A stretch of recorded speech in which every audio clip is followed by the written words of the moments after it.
Hello, welcome to another episode of Forgotten Cemeteries of the Pacific Northwest. Today we're at the famous Odell Cemetery in Ebenezer Chapel, located in Dayton, Oregon, Yamhill County. Alternative names include Ebenezer Cemetery and Ebenezer Chapel. There's only two of them I could find. So let's go meet some of the local residents and hear their story. A little bit about the history of the cemetery. It was established in 1856, as you can see on the sign. There are 104 known burials and 59 unknown per the Oregon Burial Site Guide. Daughters of the American Revolution in 1940 did like a little survey, and they found 67 pioneers, 49 headstones, and 17 without headstones. And I believe the last burial was 1941, so to give you an idea, it's been quite a long time since someone's been buried here. As far as the city of Dayton, it was founded in 1850. Got a few fun stories here. We have a Civil War vet. We'll hear about the murder of Cyrenius Hooker and the hanging tree of Polk County, and learn about one of the first women to climb Mount Hood. We'll also hear the disturbing legend of a preacher named Ebenezer who just wanted you to be closer to God, literally. But is it factual? Was he a cult leader and murderer like all these paranormal forums claim? More importantly, was he even real or documented? Uh-oh, evidence is lacking. You know me, the Debbie Downer, negative Nancy, pessimistic Patty, debunking Dan, realistic Randy. I just kind of make these up on the spot. All right, I'll stop. Anyways, history has not been kind to the cemetery in the past, present, and future. There's ongoing vandalism, damage to the chapel and graves, and people are actually stealing headstones, which is just crazy to hear, not making that up. Similar to Masonic Lafayette, the cemetery has been plagued as a hotspot for ghost hunting and paranormal seekers. Unfortunately, this is causing unwanted attention and activity in the area from what I'm told. There's also a major ownership issue with the cemetery between the Odell family and the current owners, due to like a 90-year-old unnoticed heir apparently in a land sale back in 1916. I'll discuss that in the next part of the video because that was interesting to read about. Alright, wanted to talk about the Odell family and the ownership issue going on with this whole cemetery and chapel. This is a family with a rich history in the area, and I did talk to a descendant through email recently. Her name is Katie, and she actually runs the website listed below. It's a great source, by the way. It has a lot of information on the pioneers, where they were from, their backstory, on the chapel, you know, when it was built, when the first one burned down, just all kinds of good stuff. So I'll put that below if you're interested. So I'd like to bring some awareness to the cemetery lovers community on what's going on here, because it sort of saddened me, and I'm unsure if anyone out there can help them or give them advice after what I'm going to talk about. A little bit on the Odell family history first. The Odell family were pioneers of 1851 in the area. During that time, John Odell sectioned off part of his donation land claim for the construction of a chapel, the first church ever to be built in the Dayton area. Ebenezer Chapel, to be exact, what we're looking at today, except it's a rebuild. That wooden chapel would be built in 1857. Sadly, the first chapel would burn in a fire, but it would be rebuilt in 1926, and what you see today. The rebuild was funded by one of the Odell sons, William, who wanted to rebuild it in honor of his father and mother, John and Sarah Odell. This is directly from the Odell website if you're interested. Again, just read below, there's a link. So, to quote that website, the chapel was decommissioned by the Methodist Church prior to 1916. The interior of the chapel was removed to nearby Hopewell Church. The Methodist Church largely abandoned the cemetery and chapel, though they did retain the deed and ownership of the land. The original Odell donation land claim that bordered the cemetery changed hands a few times. Unfortunately, during a sale in 1916, an error was made by Yamhill County that accidentally included land from the cemetery as part of the transaction. The error went unnoticed for 90 years, end quote. So, unfortunately after that, the cemetery fell in a state of neglect, vandalism, and overgrowth. The chapel would get graffitied all the time, and I guess at one point, it housed farm animals and hay. Ultimately, forgotten, broken, mistreated, and vandalized. We've seen this condition before, and coincidentally, legends, haunted stories, and rumors started rising. However, some sort of good news.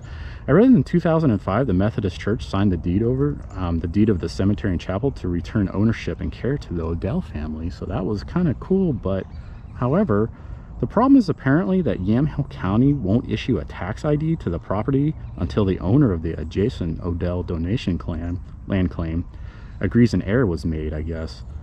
I guess literally they just have to say, yeah, I agree that error was made, and then the Odell family gets the cemetery and chapel.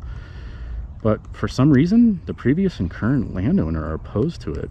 The new owner still has not returned the cemetery and chapel to the Odell family, which is a bit odd given this cemetery's history and neglect, in addition to acts of vandalism. To add, people are disrespecting and stealing headstones and just wrecking the area until this day, unfortunately. So with that said, the Odell family just wants to take care of the cemetery, clean it up, honor their ancestors and history. Pretty noble intention if you ask me. But from my understanding, they are severely limited by law on what they can do. They do hold cleanings like once a year, but restoration and repair work is very limited from what I'm told. I'm unsure if anyone out there can help them. The owners over the years seem pretty opposed to giving the Odell family the cemetery back, from my understanding. Overall, it's a kind of quite perplexing situation on why the state of the cemetery continues to decline, but there's a resolution on the table in the Odell family just wanting to do what's right and fix it up. A 90-year-old heir that wasn't their fault is keeping their family history and ancestral grave markers literally hostage, in my opinion. As I read about the history of the cemetery, I ask myself, as a society, are we more interested in preserving urban legends rather than history? The whole situation seems a bit messy, and I hope the cemetery is returned back to the Odell family one day so they can restore it back to its former glory. Again, maybe some of you guys have some recommendations out there on what to do, but the situation seems kind of grim. So feel free to comment below or contact Katie at her email down there if you got any advice on how to help. Here is John Odell, born in 1799 in South Carolina. I believe he's the OG of the family as far as like the Oregon-based bloodline, if you will. But his find a grave profile as far as male bloodline goes back to like 1692 to a Thomas Odell, so pretty deep history there. John would move with his parents to Ohio in 1802 and then to Indiana, where he met his wife Sarah and married her in 1820. John was a pretty giving dude, reading up on him, building a schoolhouse, and helped starting a church in Deer Creek, Indiana. However, John and his wife, along with their 10 children at the time and other family members, made their way along the Oregon Trail in 1851. 1851 in my readings is sort of lacking information in journals. I did read it was the year of the cholera epidemic, and journeys would be limited in numbers. Odells were pretty heavily religious, Methodist to be exact. When they arrived in Oregon, John dedicated a small lot of land for a church to be built, since he scored 320 acres of land. A good deal. This would be Dayton's first church and would be the small wooden chapel built in 1857. Not only a place of worship, but provided a community meeting center and a Sunday school, which we've seen before in the past when we kind of had that cemetery and church combo going. This area would be known as the community of Webfoot from my readings, because the area was populated with waterfowl. John died in 1869, pretty much living his entire life out here at the end. And literally right next to John, a few feet to the left, is Sarah Odell, the wife of John. She was born in 1803 in Kentucky. When she was 8, her parents moved to Indiana. And interesting story was Sarah's father, George Holman, served in the Revolutionary War in the Kentucky Regiment. Quickly learning that Kentucky was known for good fighters during the wars. You know, a lot of our cemetery visits, we've come across the Kentucky militia, for example, and they just were known for very good fighters.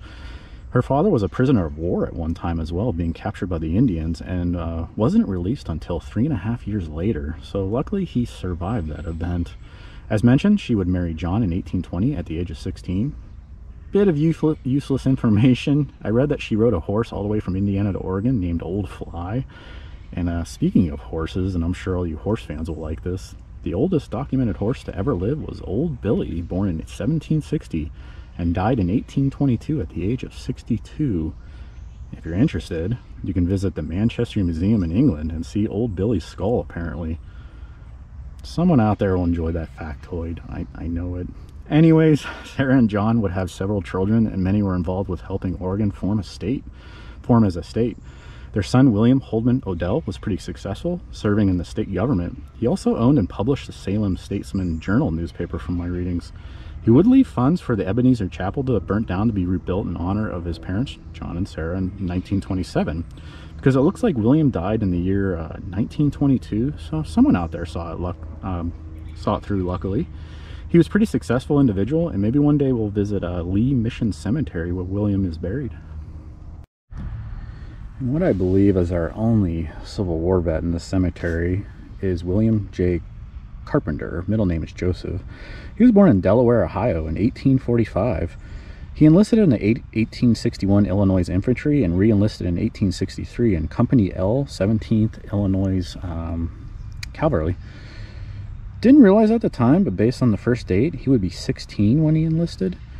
They did see a couple of battles, more specifically the Battle of Westport, which we hadn't seen yet. It's often referred to as the Gettysburg of the West because it was one of the largest battles fought west of the Mississippi River. This battle would result in a Union victory and ended the last major Confederate offensive west of the Mississippi River. Alright, on to the famous Ebenezer Chapel legend and our famous, alleged, cult leader, Reverend Ebenezer. So one piece of information that eluded me is why the hell is this chapel called Ebenezer in the first place? Kind of unique. Not one document can explain it in my searches. I did a little research and tried a couple of searches with religious meanings because I started to think, I was like, does Ebenezer mean something in a different language? I came across this website that broke it down, and it reads, it turns out that there is a powerful biblical story behind that word.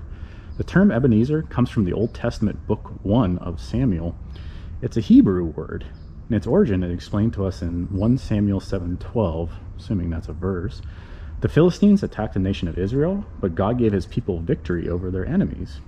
After they won the battle, the prophet Samuel set up a stone on the battlefield between the two cities of Judah called Mizpah and Shen. When he set it up, he said to the nation, thus far the Lord has helped us. The word Ebenezer literally means stone of help. The stone that Samuel erected was a constant reminder to the nation of Israel that God had protected them and led them to victory. God was their helper, in other words, and the Ebenezer was a visual reminder of that truth. Whenever the Israelites walked past that stone, they would remember God's kindness to them and praise him for it. End of quote. So perhaps that's why the chapel is named Ebenezer. Seems to have some pretty heavy religious meaning to it. However, I think this is where the haunted legend begins with this cemetery, because the biggest legend is the Reverend with his chapel named Ebenezer, actually. One story says he went crazy, murdered his 13 children, and burned them in this fireplace that you see in the back here. Now again, this is a rebuild. Another story says he and his cultish followers kidnapped the congregation and took the children to the attic of the chapel and killed them. After that, Ebenezer disappeared, poof, from history. Yet, another story says Ebenezer had 7 wives and was a polygamous cult leader. Same scenario. He goes wacko and kills his 13 children and burns them in the fireplace. So overall, are we sure there was really a Reverend Ebenezer? I was kind of asking myself about this. I think not. I think the name of the chapel just had some religious meaning, like we just talked about, and went from there. Other than that, I used Ancestry.com, Find a Grave, and search engines with zero information on this famous Reverend Ebenezer guy. And the only Reverend Ebenezer I could find was an Ebenezer Raymond born in 1789 and is buried in Forest Grove, Oregon. He died in 1863, 6 years after the chapel was built, and he seemed like a rather lovely individual, actually, reading up on him. So I don't think that was him either. I don't think the guy ever existed, just in my opinion, in my research. So that's the Ebenezer legend. Another piece of info I came across is the classic witch was hung in front of the church.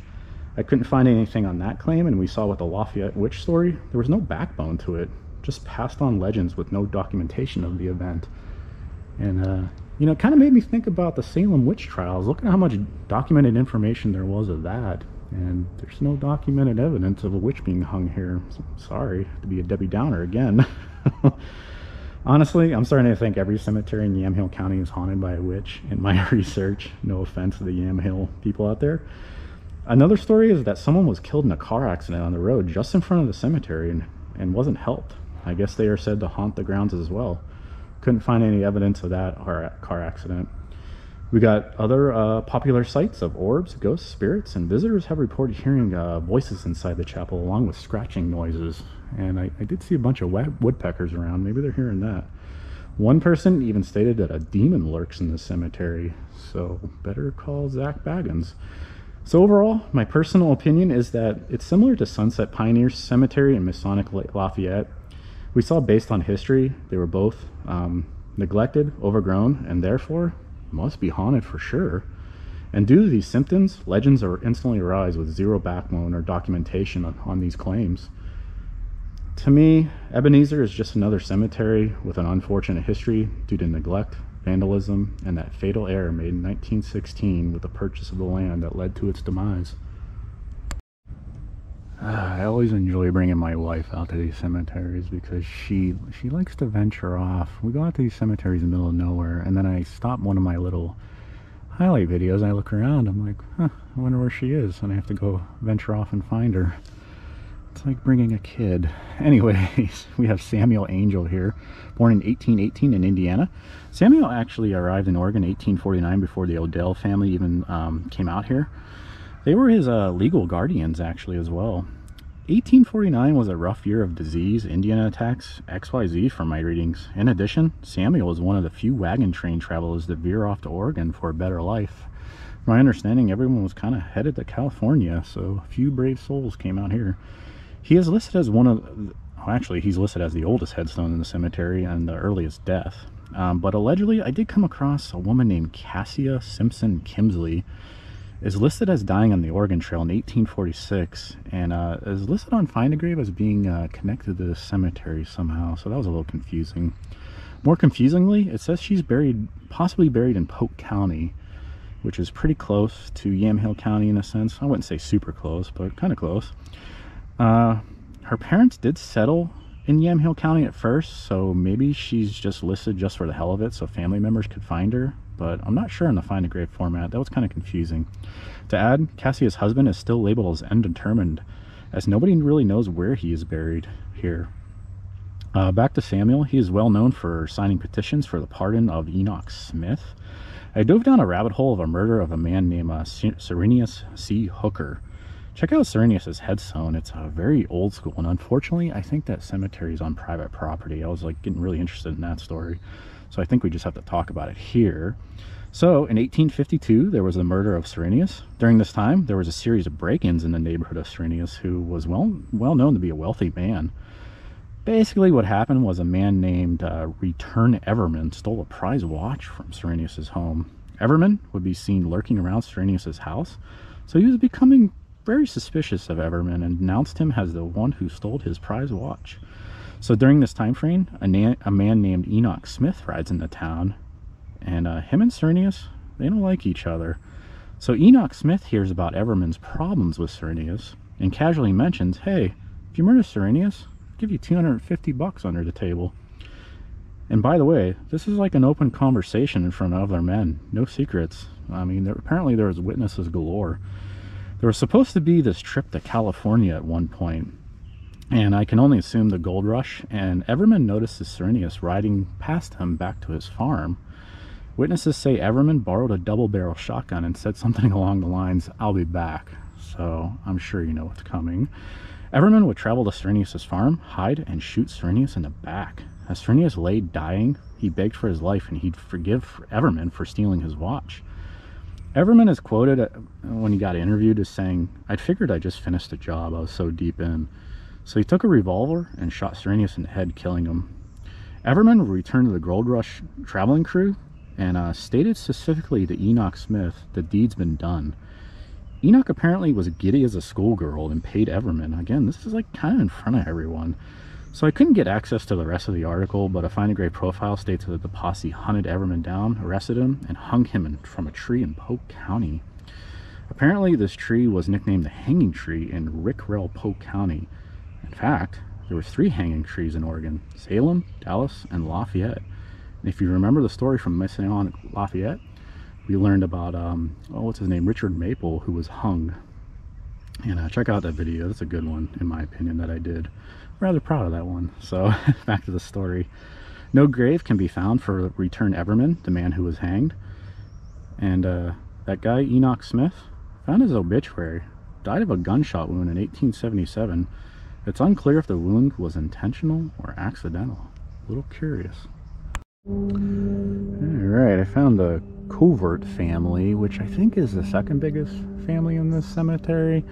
They are pioneers of 1851 as well.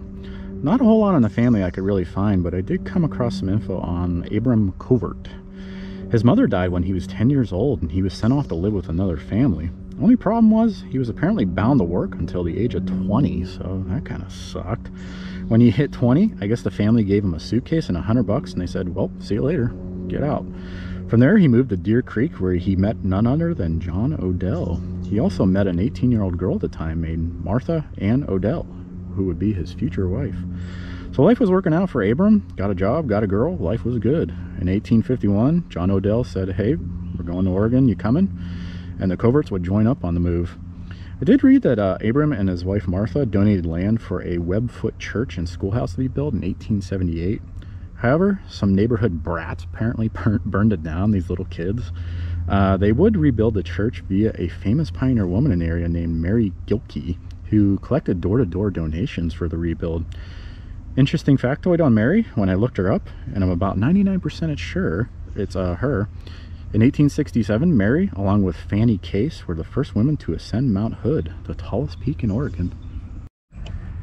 Here's George Washington Odell, a pioneer physician and son of John and Sarah Odell. He was educated in Salem and San Francisco and began the practice of medicine in Lebanon in 1872. Practiced medicine in Eugene for 7 years, then in Yamhill between the years of 1881 to 1908.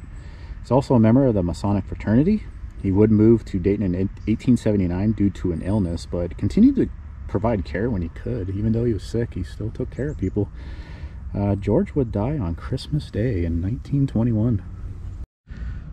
Alright, I'd like to talk about Sarah Catherine Covert Nichols. She's somewhere out there. It's another unknown marker among several here, and as we said, this looks like another casualty of someone stealing headstones. It's kind of messed up. I read that Sarah married a Reverend William D. Nichols when she was 16. He was 34 at the time. Obviously a different time. In 1891, the Reverend went to Liberia, Africa as a missionary. Ultimately, he fell ill and was taken to the Canary Islands to kind of rest up and heal. Wasn't sure on the exact illness. He would get better though, get back on a ship, but suddenly died while out in sea. He was buried at sea at that point. But unfortunately, we can't find Sarah's headstone, and it's unknown. As I said, she's somewhere out there in the cemetery. Alright, time for the tour. If you park, you do have to park over by that gate. Let me get my truck in the shot. There we go. Right on the side of the road. There's room for like maybe 1 or 2 vehicles if you visit, but there is no parking, so tread carefully. Here's the fireplace that they talk about, where the alleged Reverend burned the children. Could not find any documentation on that or any newspaper clippings. I think someone left their little controller there.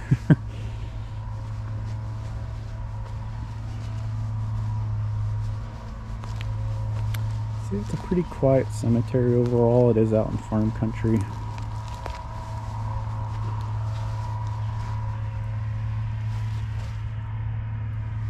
A lot of the headstones do look vandalized, unfortunately. Some are in good shape, like this one right here, Stacy Turner.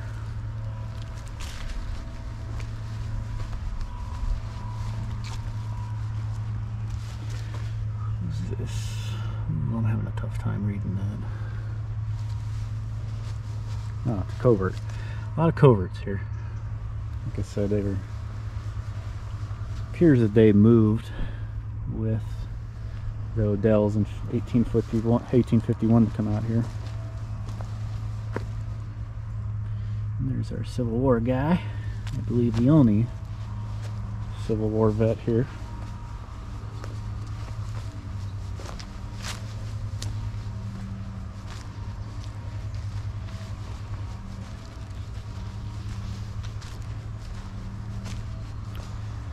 All the paranormal fans out there,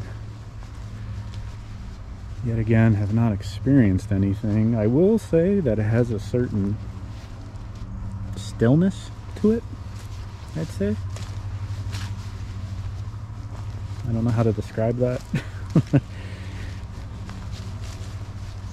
Just a stillness. Not a bad feeling or a good feeling, just sort of a neutral type of thing. Which I guess is a good thing, huh? And here's Angel, Samuel Angel, the oldest headstone in the individual and the cemetery. What are these little paths? I don't think anything is back here. Maybe there was headstones at one time. Because like I said, there's a lot of unknowns here.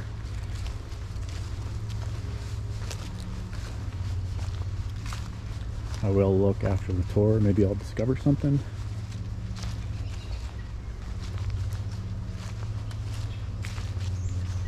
And if you visit here, there's kind of like a cool little swamp area back there. So bring a book. Ooh, this one got pretty messed up. Harry McTeer. Broken multiple times. I saw this, the change. I always meant to look into the meaning of that, if anyone out there knows what the meaning of the change is. I know there is something to deal with that. I thought it was more dedicated to like military things, but maybe not.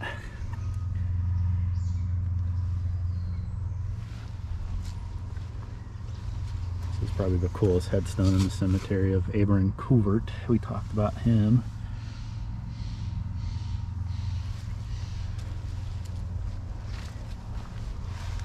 Here's his wife, Martha. She has the book on top.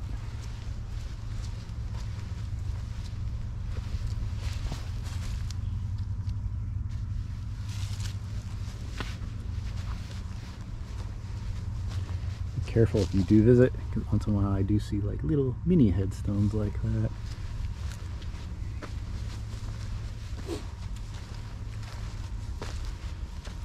Here's the Odells. They're kind of the furthest from the chapel.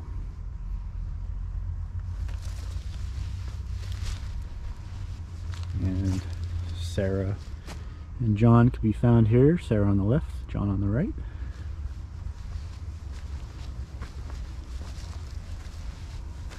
One of the smaller ones. And again, I didn't see any headstones out in the overgrowth here. But you never know. Maybe the Odell family will once again reclaim the cemetery and clean it up and return it to its former glory, hopefully. It just seems to be that ownership battle going on, and that was unfortunate. Logan. Looks like they fell in battle.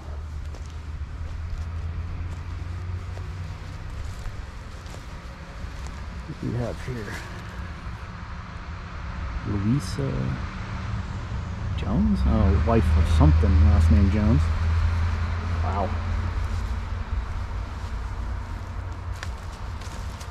There's Edith Hoffman. I have a hodgepodge over here, sorry. Oh man, this one's very wore down, I can't read it. Perry? Yeah.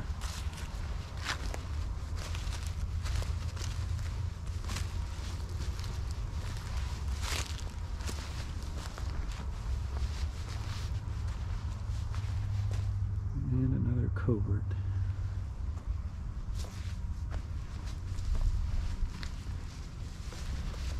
Another busted headstone.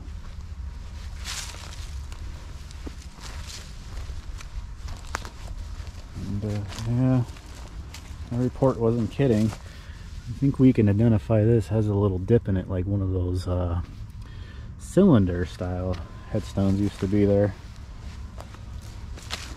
So people appear to be taking them. Where they're taking them, I don't know. A little odd, a little disrespectful in my opinion, but it's a cold world, right? go visit the chapel.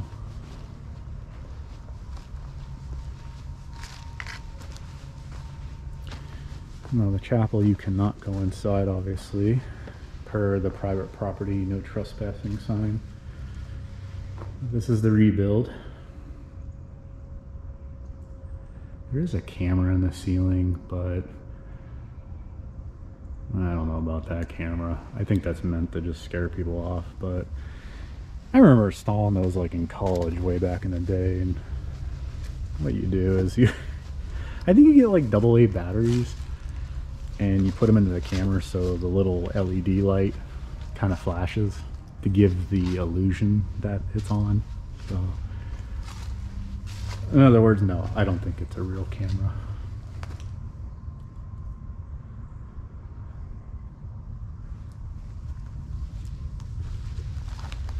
So that was the chapel. Not much to it these days.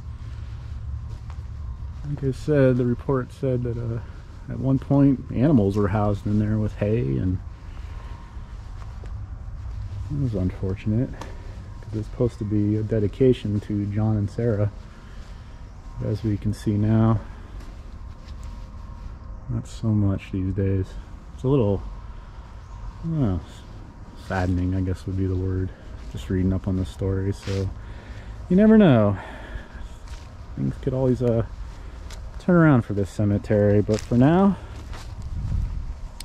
it's kind of in limbo, I guess. Anyways, I hope you enjoyed the video and the backstory of Ebenezer Chapel and the legends here. If you have any recommendations for other cemeteries to visit in Oregon or even southern Washington, feel free to comment. Have a good day, and thank you for watching. Have a good one.